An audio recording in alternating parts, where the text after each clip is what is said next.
Harley was unpacking his van, and he's going to show us the 2024 lineup of the Mini Moe. I guess this one's here first. This is one of the new Moe Minis. It's 6'6", about 40, just over 40 liters. Yeah, it's been getting me through for the last couple of weeks of middle of summer here in Australia, and it's been really small, tiny little North Swell back beach surf, and yeah, I've been riding this a lot. This and the new 610 mid six twin fin. Between those two, that's all I've been riding the last couple of weeks. It's been super small, but yeah, So, super loving this. Obviously, it's just scaled down version of the Moe. Just same as what it is. Just super loose, super smooth. Just really fun sort of small wave to all round board. what made you decide to come up with a smaller version of the Moe? Oh, I mean, obviously, always wanted to go sub 7 foot, but people lighter weight people that just I weigh about 88 kilos roughly, give or take, good or bad day. But yeah, a lot of people who are like sort of mid 70s or sub 70 kilos. I don't know, sorry what that is in pounds. You'll have to do a conversion. Yeah. But yeah, I was getting hit up a lot by smaller, not lighter people, wanting smaller versions, and even just like shortboarders and people that just don't need 7 foot of length, to get into waves and stuff. So just to fit in the pocket a little bit more. That was actually one of So those yeah, guys even though this asking. is a lot smaller than the other boards, like this could suit a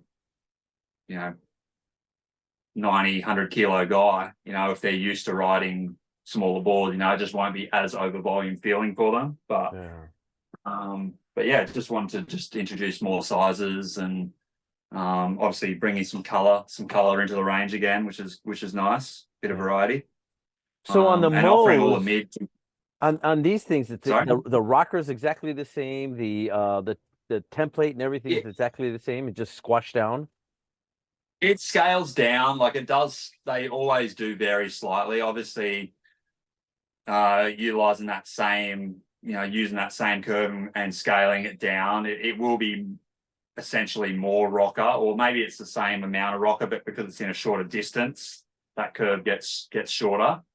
It's not like you just literally cut the tail off that rocker curve or anything to make it shorter. So it does actually scale down and become more curved, but essentially, yeah, we're just direct scaling the boards. And I don't know, yeah, you'll probably notice it a lot more so on the mid 6 minis, but the 6'4" compared to the 6'8", the pod width looks a little bit wider on the 6'4" than the 6'8". If you just keep direct scaling down the plan shape, it would just get so narrow. So you've got to balance it out somewhere, and Billy's just the master at that. Billy Toller. So yeah, kind of just let him steer the ship with what to do with regard to the curves, plan shape and rocker wise. But yeah, they are basically direct scales though of what's going on with the existing models. So since that is scaled down, and you said that it'll look like the rocker is a little bit more, it'll look like it has a little bit more rocker because when it's scaled down. So does that make the board a lot more looser for top to bottom surfing? Yeah, definitely. I mean, particularly the 6'6" in the Moe, it looks like it's got heaps more nose flip. And I think that's accentuated by the fact that it's still quite wide. So having a wide board shortened, it makes the nose look more rocketed than probably what it is. But yeah, being curvier and shorter, of course, you can surf it a lot tighter to the pocket than what you'd think. Or maybe in direct comparison to say the 7.2 Moe, for sure it's gonna fit in a tighter curl, definitely. And then the bottom contours, does it stay? I mean, when you look at like this, like a 7.4 Moe, and then you look at the shorter Moes that you have, does it look like it's more pronounced, or does it look pretty much the same on the bottom contours? I think if you were to put a straight edge across the bottom, like the concaves I mean, the bottom on the Moe in the mid six for getting the channels is a very simple bottom. It's very flat. It's just a light double between the feet. And Billy, obviously, he just gives a little bit of rail relief. It's not dead flat rail to rail. He'll like bevels it off ever so slightly on the edges, just so that big wide surface doesn't stick to the water too much. But flat bottoms, just especially in underpowered waves, they're just really neutral and stay on top. They don't suck or stick, and having that bit of rail relief, they're really free and easy, and yeah, they're just super easy to ride and very forgiving. And Oh yeah, I mean, the yeah, Moe is our #1 selling board. I mean, hands down. We sell tons of them, and there's so many people that, you know, look at the board and they're like, I don't know, and then they try it. They're just like, oh my God, this thing paddles so good.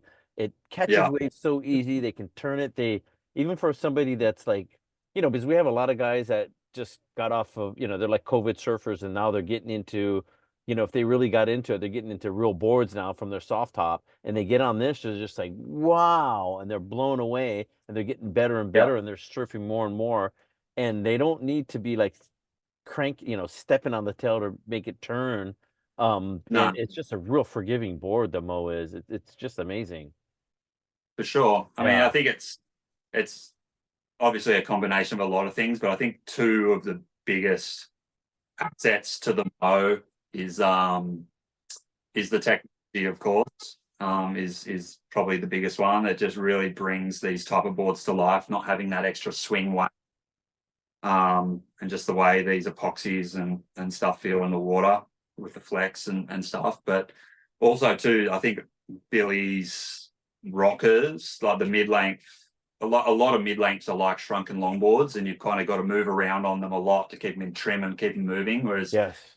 really balance this rocker to be a board that you can stay near the tail and just surf it. All the speed and planing and everything that you need is in that back part of the board. So yes, it's a big sweet spot. You can move around on it, but you can, you know, all in all, you don't have to move around to keep it moving. You can stay back there and just surf off the tail if you want. Yeah. Yeah. So the Thunderbolt, is this in red? And all of them are going This to be one's in a red? red, yeah. Uh-huh. Yeah. At the moment, all of the colorways, we've just done Thunderbolt red. And we're stoked to now offer Thunderbolt black mid lengths. Like we haven't really had those in the past. So got asked for that a lot too. And I still think I'm primarily going to be riding Thunderbolt red mid lengths most of the time, just because they're not that long. The red construction's still stiff enough, and I think for most conditions I'm surfing, the red's the better flex for smaller, weaker waves. It's only if it gets super overpowered that I'm riding the carbon. But that said, the carbon's going to go insane in everything too. So Yeah. We got a lot of guys that it's are, just getting used to it. But the red is what I've always ridden. Like if I wanted to have carbon mid sixes and things for the last 4 years, I could have had them, but the red's amazing. You know, it's such a good yeah. construction. Sorry, my sensor light just That's all turned right. off. Yeah, I think Um, it'd be perfect for like the big heavy guys that and girls that can for rip. sure. So, you know, and they Heavier footed guys and guys who want to surf in bigger surf for sure. The carbon construction is going to be great for yeah. that. Absolutely. I went to Fiji Cloudbreak fairly recently with the GoPro team, and Cloudbreak got really scary, or what I would call scary at least. And I rode a carbon 7 foot mid six, and it was definitely the biggest surf I've ridden the mid six in, and it handled it so well. And it was like a lot of wind on the face, and How big was it? five times overhead, and it was like Whoa. felt like butter out there. It felt really good. Yeah, well, at least solid 4 times overhead. It was big. It was Yeah. pretty big. And Yeah, did you ride a biggest waves quad I've or you seen in ride a it long as a time. 2+1? I mean, a thruster. I was riding quads. I had the quads for sure. Yeah, Yeah. I was riding just my new Yeah. large quad set. Yeah. Yeah, All right. yeah, And then so the mid six is right behind you. We yeah, talked about this before, and just so people know, the rocker is pretty much the same as the Moe, except the last couple inches from the nose, it yeah. just kicks up. So that's why it Yeah, yeah. paddles So so that's what well, we but really then you do. can take off late. It's pretty much just that last foot of the board or so that there's just a bit more flip on the mid sixes. But if you were riding the exact same length board, I'm pretty sure ignoring that, the rockers are identical. It's just mostly a plan shape change. And obviously we just Billy cuts in the channels on the mid six. But yeah, they're very much based off the same board.